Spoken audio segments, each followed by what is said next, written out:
નમસ્કાર, કોમોડિટી લાઈવમાં આપનું સ્વાગત છે। કોમોડિટી બજારની ગતિવિધિની ચર્ચા કરવા હું હાજર છું આરતી મહેતા। સૌ પ્રથમ નજર કરી લઈએ મુખ્ય સમાચારો પર। ક્રૂડની કિંમતોમાં તેજી આગળ વધી। બ્રેન્ટના ભાવ $80 ઉપર પહોંચ્યા। વેસ્ટ એશિયામાં તણાવના કારણે સપ્લાય ઘટવાના ડરથી કિંમતોમાં મજબૂતી।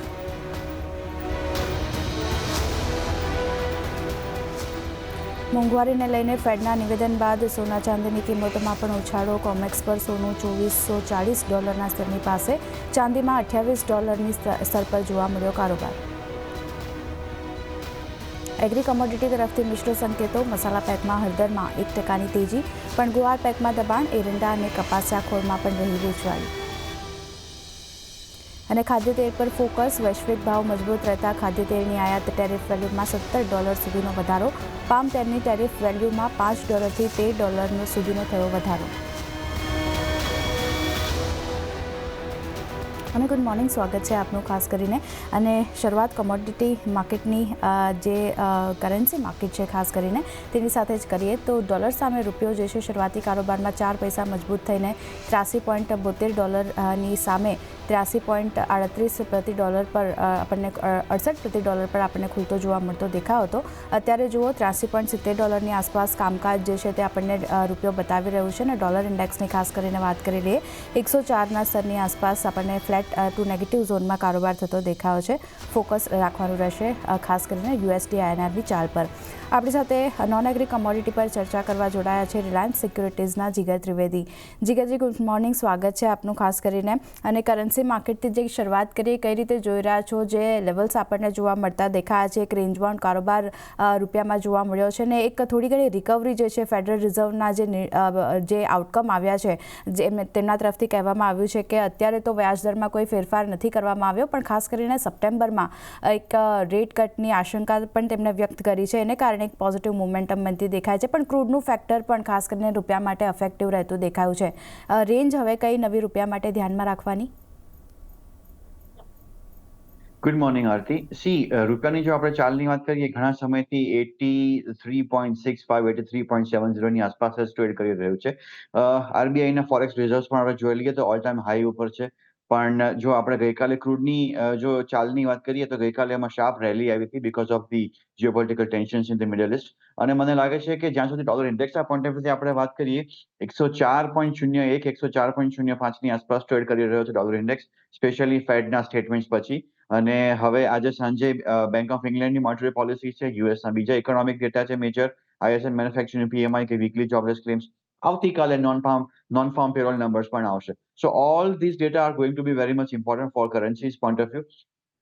104.30 104.40 સુધીના એક રેઝિસ્ટન્સ આવી શકે છે કે પછી 103.90નું અહીંયા એક સપોર્ટ છે ડોલર ઇન્ડેક્સમાં। રૂપીની ચાલની વાત કરીએ, બહુ રેન્જ બાઉન્ડ છે। મેં જેમ કીધું કે 83.65ની નીચે જાય તો જ કોલ લઈ શકાય, કે 83.70 71ની ઉપર જાય તો જ અહીંયા એકવાર બીજો અગ્રેસિવ લોંગ કોલ લઈ શકાય USD INRમાં। પણ એની સામે જે આરબીઆઈ છે એ બહુ જ વિજિલન્ટ છે। માર્કેટમાં ઇન્ટરવેન્શન માર્કેટમાં આવી જ જાય છે જ્યારે રૂપી ઓલ ટાઈમ લોની નજીક જાય છે 83.70 71 72। સો ઓવરઓલ રેન્જ આ જ રહેશે રૂપી। તો હજી પણ રૂપિયામાં એક રેન્જ બાઉન્ડ કારોબાર જ આપણને જોવા મળી શકે છે। ફોકસ રાખવાનું રહેશે। જે રીતે US ફેડના આઉટકમ આવ્યા છે એનું એક અસર આપણને USD INR બતાવી રહ્યું છે। આગળ વધીએ અને સોનાની ચાલ પર ખાસ કરીને નજર કરી લઈએ તો જીગરજી, અહીંયા પણ આપણે કોમેક્સ પર જોયું છે 2400ની ઉપર હવે કારોબાર થતો દેખાયો છે। અને સ્થાનિક બજારની વાત કરી લઈએ તો અહીંયા જે એક 0.5%ની આસપાસની પોઝિટિવિટી બનતી દેખાઈ રહી છે। અહીંયા પણ જે સપ્ટેમ્બરમાં વ્યાજ દર કાપની આશંકા બનતી દેખાઈ રહી છે તેને કારણે કિંમતોમાં એક અપસાઇડ ફરી એકવાર આપણને બનતી દેખાય છે। પણ કઈ રીતે જોવું જોઈએ ખાસ કરીને સોનાની ચાલને, અને જે પોઝિટિવિટી આપણને બનતી દેખાઈ રહી છે આગળ વધતી દેખાઈ શકે આ લેવલ્સ પરથી? જી બિલકુલ, હવે 2 થી 3 મહિના માટે સોનામાં પોઝિટિવ વ્યૂ અહીંયા રાખીને ચાલી શકાય। ઓક્ટોબર કોન્ટ્રાક્ટની હું વાત કરીશ, કારણ કે ગોલ્ડ ઓગસ્ટ MCX જે છે એ સ્ટેગર ડિલિવરીમાં જતો રહ્યો છે। ઓક્ટોબર કોન્ટ્રાક્ટ 70,100ની આસપાસ ટ્રેડ કરી રહ્યો છે।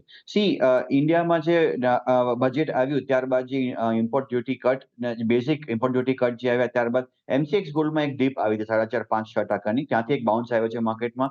જીઓપોલિટિકલ ટેન્શન પણ હમસ ઇઝરાયલ ફરીથી રીસર્ફેસ થયું છે।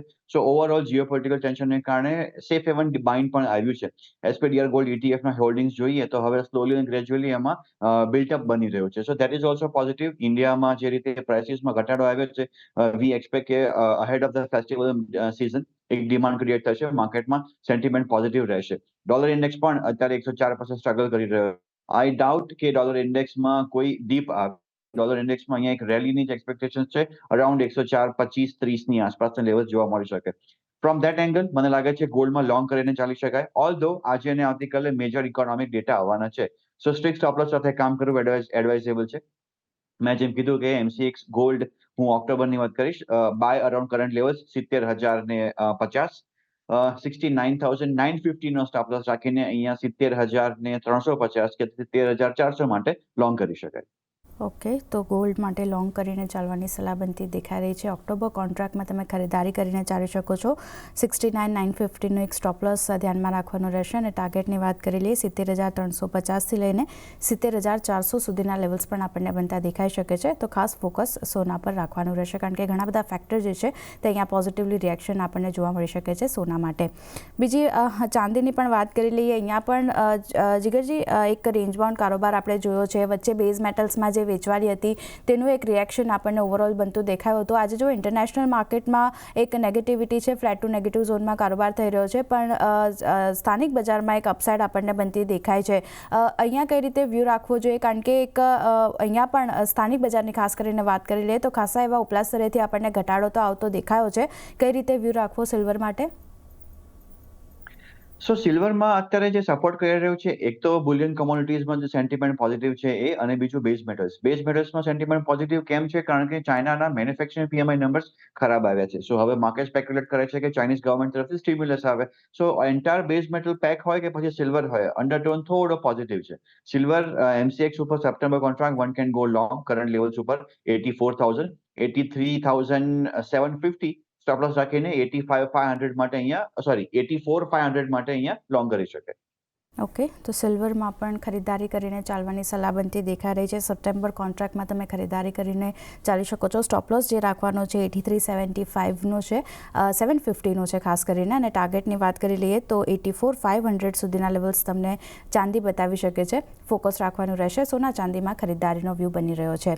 બેઝ મેટલ્સની પણ વાત કરી લઈએ જીગરજી. અહીંયા પણ સ્થાનિક બજારમાં આપણે જોયું શરૂઆતી કારોબારમાં થોડા એવા મિશ્ર સંકેતો બનતા દેખાયા હતા. ખાસ કરીને લેડમાં એક થોડું ઘણું દબાણ બન્યું હતું, પણ એલ્યુમિનિયમમાં એક સારી અપસાઇડ આપણને જોવા મળતી દેખાઈ હતી. ઇન્ટરનેશનલ માર્કેટની વાત કરી લઈએ તો ત્યાં જે મોમેન્ટમ છે, ખાસ કરીને જે રીતે ડિમાન્ડ કન્સર્ન ચાઇના તરફથી આવતા દેખાયા છે, ઇન્વેન્ટરીને લઈને એક ચિંતા બનતી દેખાઈ રહી છે. આ બધા ફેક્ટર અસર કરી રહ્યા છે. પણ જે રીતે આપણને વોલેટાઇલ કારોબાર જોવા મળ્યો છે, ખાસ કરીને એલ્યુમિનિયમની વાત કરી લઈએ સૌથી પહેલાં, અહીંયા કઈ રીતે વ્યૂ રાખવો જોઈએ, કારણ કે અહીંયા પણ ફરી એકવાર નીચલા સ્તરેથી આપણને રિકવરી જોવા મળી છે. કઈ રીતે વ્યૂ રાખવો? સો એન્ટાયર બેઝ મેટલ પેકમાં હવે થોડું ઘણું સેન્ટિમેન્ટ પોઝિટિવ થયું છે, પણ આ બહુ ટેમ્પરરી રહેશે. મેં જેમ પહેલા પણ કીધું કે ચાઇનાના મેન્યુફેક્ચરિંગ PMI નંબર્સ ખરાબ આવ્યા છે. પછી એ ગવર્મેન્ટ ડેટા હોય કે પ્રાઇવેટ ઇન્સ્ટિટ્યૂટ કેક્સિન તરફથી ડેટા હોય, બંને એમ દર્શાવ્યું છે કે manufacturing PMI has come below 50 in the last month. So that signifies a contraction. So demand concerns તો છે જ. અને વી ઓલ નો કે ચાઇનીઝ ગવર્મેન્ટ રિયલ એસ્ટેટ સેક્ટરના જે બી ચેલેન્જીસ છે એની સામે સ્ટ્રગલ કરી રહી છે, બટ સ્ટિમ્યુલસ પેકેજનું અહીંયા એક્સપેક્ટેશન્સ છે. સો ઓવરઓલ બેઝ મેટલ્સમાં અત્યારે રેલી નો એક માહોલ બન્યો છે. ઇન્ટ્રાડેમાં વન કેન ગો લોંગ. અને ઇનફેક્ટ એલ્યુમિનિયમ, કોપર અને ઝિંક પર્ટિક્યુલરલી છેલ્લા 15 દિવસ મહિનાથી વન વે ફોલ આવ્યો હતો, તો ટેકનિકલ બાઉન્સ પણ બની શકે છે. સો એલ્યુમિનિયમ 215 જે ચાલી રહ્યું છે August contract, one can go long at current levels. 214નો સ્ટોપ લોસ, 217ના ટાર્ગેટ માટે લોંગ કરી શકાય. ઝિંકમાં મને લાગે છે 257 માટે લોંગ કરી શકાય કરંટ લેવલથી, 253.50નો સ્ટોપ લોસ સાથે. અને કોપરમાં થોડો પોઝિશનલ વ્યૂ અહીંયા બનશે. કોપર જો એકવાર 800નો સ્ટોપ લોસ રાખીને આપણે કામ કરી શકીએ તો પછી 830 અને 840ના લેવલ પણ જોવા મળી શકે છે આ ઓગસ્ટ મહિનામાં. બ્રેન્ટની વાત કરી લઈએ. ફરી એકવાર $81 ઉપર કામકાજ થઈ રહ્યું છે, અને નાઇમેક્સમાં પણ $78 આસપાસ 0.5% વધારાની પોઝિટિવિટી આપણને બનતી દેખાઈ રહી છે, અને સ્થાનિક બજારમાં પણ અપસાઇડ જે છે તે ક્રૂડ બતાવી રહ્યું છે. જીગરજી, ક્રૂડમાં જે ઇઝરાયલ અને હમાસ વચ્ચે જે તણાવ ચાલી રહ્યો છે તેને કારણે ફરી સપ્લાયને લઈને જે ચિંતા બનતી દેખાઈ રહી છે, એનું એક પોઝિટિવ રિએક્શન સ્ટોક જે કિંમત છે તે આપણને બતાવી રહ્યું છે. ક્રૂડ કઈ રીતે વ્યૂ રાખી રહ્યા છો, કારણ કે અહીંયા પણ જે ચાઇનામાં મેન્યુફેક્ચરિંગ એક્ટિવિટી જે નબળી થઈ છે એની પણ એક સપોર્ટ જે છે તે કિંમતો લઈ રહ્યું છે, અને ચાઇના તરફથી ડિમાન્ડને લઈને પણ કન્સર્ન બની રહ્યા છે. કઈ રીતે વ્યૂ રાખી રહ્યા છો ક્રૂડ માટે? સો ક્રૂડમાં એક શોર્ટ કવરિંગનું અહીંયા ધ્યાન છે. WTI ઓઇલ $80ની આસપાસ હજી જઈ શકે છે. એન્ડ હમાસ ઇઝરાયલ વોરને કારણે ઓફકોર્સ એક જીઓપોલિટિકલ ટેન્શન માર્કેટમાં ક્રિએટ થયું છે અને મને લાગે છે ક્રૂડમાં જે રીતે ફોલ આવ્યો છે ત્યારબાદ એક ટેકનિકલ પુલબેક આવવું જોઈએ 6700 સુધીનું. હું અત્યારે એક ઓપ્શનમાં કોલ લેવા થોડો વધારે કમ્ફર્ટેબલ છું. 6600 નો કોલ ઓપ્શન 14 ઓગસ્ટનો જે કરંટ લેવલ 145ની આસપાસ છે. One can go long at this levels. 120નો સ્ટોપ લોસ રાખીને 180-200 માટે અહીંયા લોંગ કરી શકે. ઓકે, તો એક કોલ ઓપ્શન જો છે ક્રૂડમાં તમે ખરીદારી કરીને ચાલી શકો છો. 6600નો 14 ઓગસ્ટનો જે કોલ છે તે તમે ખરીદારી કરો. સ્ટોપ લોસ 120ની આસપાસનો રાખવાનો રહેશે અને ટાર્ગેટની વાત કરી લઈએ તો આ કોલમાં તમને 180થી લઈને 200 સુધીના લેવલ્સ જોવા મળી શકે છે. ખાસ કરીને એક કોલ જે છે તે લેવાનું રહેશે ક્રૂડ માટે. નેચરલ ગેસની ચાલ પર પણ નજર કરી લઈએ જીગરજી. અહીંયા પણ એક રેન્જ બાઉન્ડ જ અને ફ્લેટ કામકાજ જ આપણને ઘણા દિવસથી જોવા મળતું દેખાયું છે. કઈ રીતે વ્યૂ રાખવું જોઈએ, કારણ કે કોઈ સ્ટ્રોંગ ફંડામેન્ટલ જે છે તે અહીંયા અત્યારે અસર કરતા હોય એવું નથી લાગી રહ્યું. કઈ રીતે વ્યૂ? નેચરલ ગેસમાં પણ એક કોન્ટ્રા મારો કોલ છે. ટેકનિકલી અહીંયા ચાર્ટ વીક છે અને ફંડામેન્ટલ પણ અહીંયા અત્યારે માર્કેટમાં કામ નથી કર્યા. જસ્ટ લાઈક યુ સેડ, મને લાગે છે એક કોન્ટ્રા કોલ લઈ શકાય. 180નો કોલ 23 ઓગસ્ટનો લોંગ કરી શકાય, જેનો ભાવ અત્યારે ₹8.70 ચાલી રહ્યો છે. ₹5 સ્ટોપ લોસ અને ₹15 ટાર્ગેટ માટે અહીંયા લોંગ કરી શકાય. ઓકે, નેચરલ ગેસ માટે આ વ્યૂ એક બનતો દેખાયો છે. ખાસ કરીને અહીંયા પણ તમે કોલ જે છે તે ખરીદારી કરીને ચાલી શકો છો. 180નો કોલ જે છે 23 ઓગસ્ટવાળો તે તમે ખરીદીને ચાલો. સ્ટોપ લોસ જે રાખવાનો છે તે ₹5 રાખવાનો છે અને ટાર્ગેટની વાત કરી લઈએ તો ₹15 સુધીના લેવલ્સ આપણને નેચરલ ગેસ બતાવી શકે છે. ખાસ કરીને ફોકસ રાખવાનું રહેશે નેચરલ ગેસના કારોબાર માટે. એ સાથે જ જીગરજી, સમય ફાળવી અમારી સાથે તમામ નોન એગ્રી કોમોડિટી પર ચર્ચા કરવા બદલ આપનો આભાર. અને શોમાં આગળ વધીએ અને એગ્રી કોમોડિટીની ચાલ પર નજર કરી લઈએ તો સૌથી પહેલાં મસાલા પેકમાં એક મિશ્ર કામકાજ આપણને થતું દેખાયું છે. ખાસ કરીને જીરાની વાત કરી લઈએ તો ત્યાં એક નેગેટિવિટી છે, પણ હળદરમાં જુઓ 0.5% વધારેની પોઝિટિવિટી આપણને બનતી દેખાઈ રહી છે. ફોકસ રાખવાનું રહેશે અહીંયા. આપણી સાથે એગ્રી કોમોડિટીની ચર્ચા કરવા જોડાઈ રહ્યા છે કુંવરજી ગ્રુપના રવિ દિયોરા. રવિજી, ગુડ મોર્નિંગ, સ્વાગત છે આપનું. અને સૌથી પહેલાં મસાલા પેકથી જ શરૂઆત કરીએ. જીરામાં ફરી એકવાર આપણને ઉપલા સ્તરેથી દબાણ આવતું દેખાયું છે, પણ હળદર રિકવરી બતાવી રહી છે. 0.5% વધારે પોઝિટિવિટી. અહીંયા કઈ રીતે વ્યૂ રાખી રહ્યા છો મસાલા પેક માટે? ઝડપી મસાલા પેકમાં એક મીન્સ કે જોઈએ તો મિશ્ર કારોબાર જોવા મળી રહ્યો છે. પર્ટિક્યુલર આઈ થિંક કે ધનિયા મને વધારે બેટર લાગી રહ્યું છે. જો તમે કમ્પેરેટિવ જોઈએ તો ત્યાં આઈ થિંક હળદરમાં ઓલરેડી નીચેના લેવલથી 1000 પોઈન્ટ જેવી રિકવરી આવી ચૂકી છે. અત્યારે જીરા પણ ગઈકાલે સ્ટ્રોંગ હતો, આજના દિવસ થોડું કન્સોલિડેશન જોવા મળી રહ્યું છે. તો આઈ થિંક આમાં તમને પ્રાઇસ સ્પોર્ટ થોડું ઓગસ્ટ કોન્ટ્રાક્ટ ધનિયામાં ફોકસ કરવું જોઈએ. 7250 આસપાસ ખરીદીની સલાહ રહેશે. સ્ટોપ લોસ 7180 રહેશે અને ઉપરની બાજુ 7280 જેવું લેવલ સસ્ટેન થશે. 7370 સુધીના ટાર્ગેટ ત્યાં જોવા મળી શકે છે. તમારા હિસાબે આજના દિવસે જો ધ્યાન આપવું હોય તો મસાલા પેકમાં અહીંયા વધારે ફોકસ કરવું જોઈએ. માં ધાણા પર એક ફોકસ કરીને ચાલવાની સલાહ બનતી દેખાઈ રહી છે. ઓગસ્ટ કોન્ટ્રાક્ટમાં તમે ખરીદારી કરીને ચાલી શકો છો. ધાણા માટે સ્ટોપ લોસ 7180નો ધ્યાનમાં રાખવાનો રહેશે અને ટાર્ગેટની વાત કરી લઈએ તો પહેલો ટાર્ગેટ 7280 અને 7280ની ઉપર નીકળે છે તો પછી 7370 સુધીના લેવલ્સ આપણને ધાણા બતાવી શકે છે. ફોકસ રાખવાનું રહેશે ધાણા માટે. બીજો એક કાઉન્ટર ગુવાર પેક છે. અહીંયા પણ એક વેચવાલી આપણને બનતી દેખાઈ રહી છે. ગુવાર સેટ, ગુવાર ગમમાં ગઈકાલે એક અપસાઇડ આપણે જોઈ હતી, પણ ફરી એકવાર નેગેટિવિટી આપણને આ બંને કોમોડિટી છે જે બતાવી રહ્યું છે. કઈ રીતે વ્યૂ અહીંયા રાખવો? ઝડપથી ઘણા ટાઈમ પછી અને ઘણા મહિનાઓ પછી આવી રીતે ગઈકાલે મુવમેન્ટ આવી હતી અને મુવમેન્ટ થોડી સ્ટીપ હતી, મોટી મુવમેન્ટ હતી અને આના હિસાબે ઘણા જે જૂની પોઝિશન છે જે લોકો ઓલરેડી એમાં ખરીદી કરીને રોલ ઓવર કરી રહ્યા છે તો એમનું વેચવાલી હાયર લેવલથી આવી છે.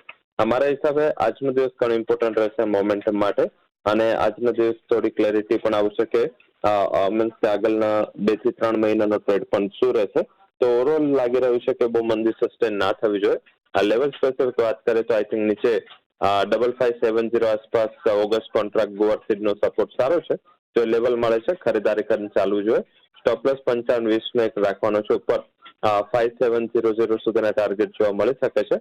ત્યારે ગુવાર ગામમાં પણ એકવાર 11000 આસપાસ મળે છે. 10780 ના સ્ટોપ લોસ 11400 ના ટાર્ગેટ માટે ખરીદી કરીને કારોબાર કરવો જોઈએ. ઓકે, તો વ્યૂ પોઝિટિવ બનતો દેખાવ છે ગુવાર પેક માટે. ગુવાર સીડ ગુવાર ગમમાં ઘટાડો ખરીદારીનો વ્યૂ બની રહ્યો છે. ખાસ કરીને ગુવાર સીડની વાત કરી લઈએ, ઓગસ્ટ કોન્ટ્રાક્ટની આસપાસનો જે કોન્ટ્રાક્ટ છે તે તમે ખરીદીને ચાલી શકો છો. 55.20નો સ્ટોપ લોસ ધ્યાનમાં રાખવાનો રહેશે. 5700 સુધીના લેવલ્સ તમને ગુવાર સીડ બતાવી શકે છે. અને ગુવાર ગમની વાત કરી લઈએ તો અહીંયા પણ ઘટાડો આવે છે તો ખરીદારી કરો. 10,880નો સ્ટોપ લોસ ધ્યાનમાં રાખવાનો છે. અને ટાર્ગેટની વાત કરી લઈએ 11,400 સુધીના આપણને બનતા દેખાઈ શકે છે. ફોકસ ગુવાર ગમ ગુવાર સીડ પર રહેશે.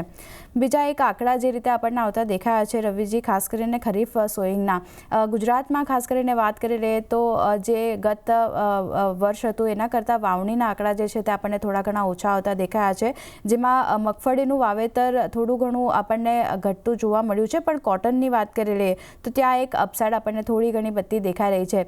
વાવણીના આંકડાને કઈ રીતે જોવું જોઈએ ખરીફ સિઝન માટે? જરૂરથી મીન્સ કારણ કે આજે અત્યારે સુધીનો ટાઈમ આપણે જોયો છે પર્ટિક્યુલર એમાં મીન્સ કે વધારે પડતા વરસાદના હિસાબે ફાર્મર્સ છે એમને જે લોકો લેટ સ્વિંગ કરો એ લોકો મીન્સ કે સ્વિંગ નતા કરી શકે કારણ કે વરસાદનું જે પ્રમાણ છે કમ્પેરેટિવ વધારે હતું અને એના હિસાબે ફાર્મર છે એ કારણ કે બી ધોવાઈ જાય અને ઇમિડિયેટલી એમને ફર્સ્ટ પેલું લોસ થાય એટલે એ લોકો થોડું મીન્સ કે તડકો આવવાની કે વરસાદ બંધ થવાની રાહ જોઈ રહ્યા છે. આઈ થિંક વેધર ખાસો અનુકૂળ છે. તમને જલ્દીથી વીક ઓન વીક બેઝિસ પર તમને આંકડા ઇમ્પ્રુવ થતા દેખાશે. ઓલ ઓવર સ્વિંગ પેટર્ન જે રીતે એક્સપેક્ટેડ હતું એ જ હતું. આઈ થિંક કે મગફળીમાં પર્ટિક્યુલર જે થોડું પ્રાઇસને લઈને સેન્સિટિવિટી છે કારણ કે આ વખતે એડિબલ ઓઇલના પ્રાઇસ છે એ સતત વૈશ્વિક લેવલે પણ નબળા રહ્યા છે. હાલાકી મગફળીમાં એમએસપી છે પણ છતાં ફાર્મર મીન્સ કે ગુજરાતમાં એક પેટર્ન છે કે સૌથી પહેલા જે વાવેતર થાય એમાં કપાસ એમનું ઓલવેઝ પ્રાધાન્ય રહેતું હોય છે. તો આઈ થિંક આ પેટર્નથી અત્યારે વાવેતરના આંકડાઓ જોવા મળે છે. મારા હિસાબે બહુ મોટું ટ્રેન્ડ ચેન્જ થાય એવું નથી લાગી રહ્યું. આ વખતે પણ એવું છે કે જ્યારે ઇન્ટરનેશનલ માર્કેટમાં ડિમાન્ડ ઓછી છે તો આઈ થિંક આપણે એડવાઇઝ એ કરી શકીએ કે કપાસથી થોડું ડાયવર્સિફિકેશન કરી અને આ વખતે પલ્સીસમાં ફોકસ કરવું જોઈએ. ત્યાં પલ્સીસમાં શોર્ટેજ ઘણી છે અને આવતા વર્ષે પણ ભાવ ટકેલા રહેશે. તો હવે ફાર્મર છે આઈ થિંક કદાચ અન્ય ક્રોપ પર વળે તો એક વધારે બેટર પરિસ્થિતિનું નિર્માણ થાય. અત્યારની પરિસ્થિતિ પ્રમાણે એવું લાગી રહ્યું છે કે જો આજ વાવેતરના આંકડાઓ રહેશે તો કોટનના પ્રાઇસીસ જે પ્રેશરમાં છે કન્ટિન્યુ રહી શકે છે. ઓકે, તો આ વ્યૂ આપણને ઓવરઓલ ખરીફ વાવણીના ડેટા પર બનતો દેખાવ છે. કપાસમાં જે રીતે ઉત્પાદન અને વાવણી ઘટી છે એનું એક રિએક્શન થોડું ઘણું નેગેટિવિટી હજી પણ આપણને કપાસ બતાવી શકે છે. ફોકસ રાખવાનું રહેશે અહીંયા પણ. એ સાથે જ રવિજી સમય ફાળવી અમારી સાથે તમામ એગ્રી કમોડિટી પર ચર્ચા કરવા બદલ આપનો આભાર. તો હાલ આ શોમાં બસ આટલું જ. મને પણ આપશો રજા, પરંતુ વધુ સમાચાર અને અપડેટ્સ માટે જોતા રહો CNBC બજાર. નમસ્કાર.